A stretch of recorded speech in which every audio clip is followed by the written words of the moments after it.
Welcome to the deep dive. You've sent us some fascinating material Yeah. on Death and their album Symbolic, Right. specifically the lyrics. So we're gonna unpack the themes, Okay. emotions, and imagery woven into this iconic album.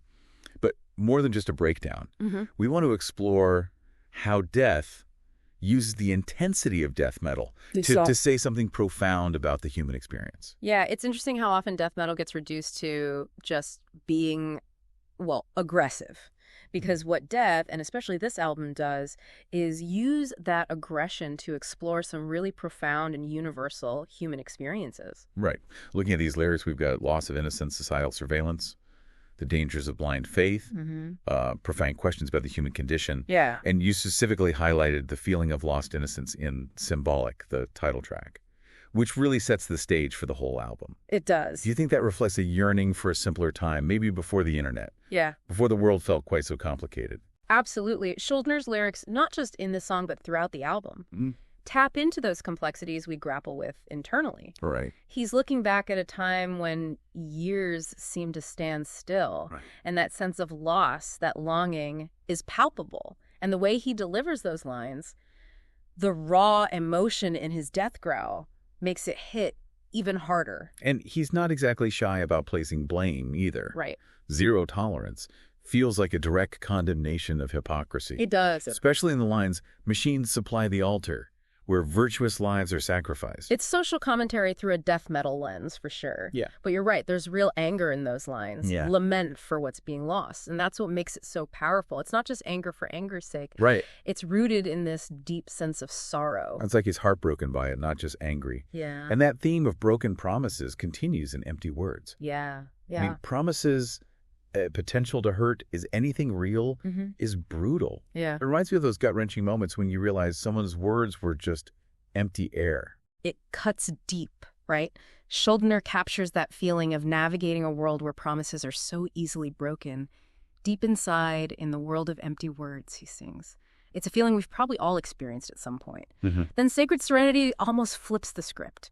It's like he's finding solace in something bigger than himself, something unspoiled by human folly. And that's reflected in the music, too, right? You get those almost unexpectedly melodic guitar lines, offering a brief respite from the album's intensity.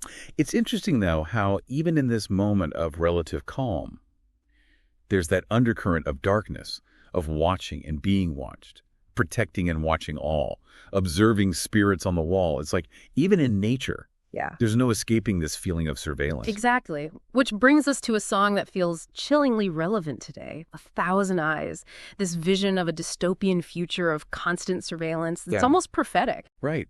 It's wild to think he was writing this back in the 90s, long before the age of smartphones and facial recognition. Living in the pupil of 1,000 eyes, was it overlooked in front of all our faces? Yeah. Makes you wonder what he would have said about the world today, with cameras everywhere and our data constantly being mined. It's a stark warning about the erosion of privacy, and he doesn't let us off the hook either. Remember that line, blindly led by the hands of time? It suggests we're complicit in this surveillance state, sleepwalking into this dystopia. It's like we're trading our freedom for convenience, for the illusion of safety. And that ties into the themes of blind faith and dogma that he tackles in Crystal Mountain. Absolutely. Inside Crystal Mountain, evil takes its form. It's a powerful critique of how those in power exploit faith for their own ends. And the music reinforces that, right? You've got those relentless blast beats, that crushing wall of sound, creating this sense of claustrophobia, of being trapped by these systems of control. It's interesting you say that because I always felt like Crystal Mountain was one of the more musically adventurous tracks on the album. You get these almost progressive elements, these unexpected time changes that break free from that claustrophobic feeling. Yeah. Like, maybe there's hope for escaping these systems after all. That's a really interesting take. Maybe that musical adventurousness reflects the need to break free from dogma, to think for yourself. It's certainly a more nuanced take on blind faith than you might expect from a death metal song. Right. But Schuldner doesn't let humanity entirely off the hook either. No. We get that outsider perspective in Misanthrope. Right. It's like he's observing us from a distance and just shaking his head at the whole spectacle. Foolishness, breeding weakness, jealousy consuming all. It's bleak. Yeah. But I can relate to that feeling of frustration with humanity's self-destructive tendencies. It's bleak, sure. But remember those lines you mentioned earlier about promises hurting? Misanthrope goes deeper than just hating humanity. There's a sense of disappointment, of watching people hurt each other, betray each other's trust. Maybe that's where the misanthropy comes from. Not hate, but a wounded love for something capable of both great and terrible things. It's like that line, "There is some hope for those who own their mind." It's a call for individual thought, for critical thinking, in a world that often demands conformity. And maybe that's the key to overcoming those self-destructive tendencies. Exactly. It's about taking responsibility for your own beliefs, your own actions. It's a message that resonates even stronger in today's world of echo chambers and online tribalism. And it ties directly into Perennial Quest, which feels like the album's call to action. Right. Won't you join me on the perennial quest, reaching into the dark, retrieving light? It's about taking control, seeking your own truth, even when it's difficult. And that idea of reaching into the dark, retrieving light, perfectly encapsulates the overall feeling of the album, doesn't it? It acknowledges the darkness, the suffering, the complexities of the human experience, but it doesn't surrender to them. No.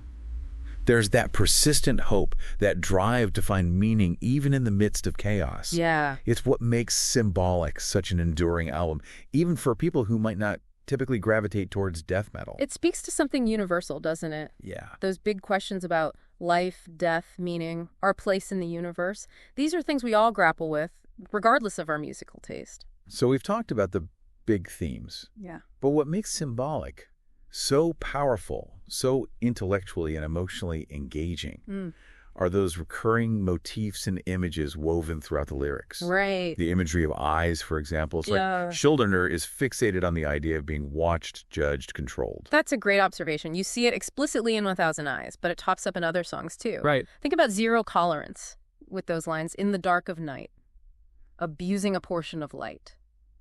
It suggests this unseen force observing our every move. And then there's that constant tension between light and darkness playing out both literally and metaphorically. You have the dark of night in zero tolerance, contrasted with the sacred serenity found in nature. Yeah. Even if that serenity feels precarious. And then in Perennial Quest, that line you mentioned, reaching into the dark, retrieving light. It suggests that even in the darkest corners, even within the harshest realities, there's always a glimmer of something better, if you know where to look for it. It's that refusal to turn away from the darkness, that determination to find meaning within it, that I think makes Symbolic such a powerful listening experience. And it's not just the themes themselves, but like the way Schuldiner uses language. Yeah. There's a real poetic sensibility in these lyrics, even when he's delivering them with such raw aggression. So, okay. Like take those lines from Symbolic. Yeah. In need of a fix called Innocence. When did it begin? The change to come was undetectable. That image of innocence as a fix is so striking. Yeah. It suggests that we crave it, we need it, Right. but it's something that's been lost. And the transition away from it was so subtle we barely even noticed it happening. It's masterful. He's packing so much into those few lines, longing, regret, this creeping sense of unease. And he does it again and again throughout the album. Right. You mentioned the natural imagery earlier. It's not just there for atmosphere. It's woven into the very fabric of his metaphors. Yeah. The winds of change and empty words, the shadows clinging to the edges of sacred serenity, the stones that we walk in Perennial Quest. It's like he's drawing this parallel between the natural world and the human experience, reminding us that we're part of something bigger than ourselves, subject to the same cycles of growth, decay, and renewal. Which makes sense because nature can be both beautiful and brutal, just like life itself. Yeah. And Schuldiner doesn't shy away from either extreme. Yeah. So from your perspective, what makes Symbolic such an enduring work? Why do you think it still resonates with listeners decades later, even if they're not diehard death metal fans? I think it's that willingness to confront those big existential questions, even if it means sitting with the discomfort of not having all the answers. It's about the human condition, something we all share, regardless of our musical preferences. And Schuldiner's not preaching. He's wrestling with these ideas right alongside the listener. It's that authenticity that shines through. Yeah. You can tell these aren't just words on a page. They're deeply felt truths. Absolutely. Symbolic is not background music. It's an album that demands your attention, your emotional engagement. It's about actively engaging with these ideas, these uncomfortable truths, and coming out the other side changed by the experience. It's about asking the tough questions, even if it means challenging your own assumptions. And that's something that will never go out of style. You've given us a lot to think about, a whole new lens through which to see this album. Thank you for guiding us through this deep dive. It's been my pleasure. And to you listening, what resonated most with you about these lyrics? What other interpretations did you find? This deep dive was just the beginning. Keep the exploration going. Keep questioning. Keep digging. Keep the conversation alive.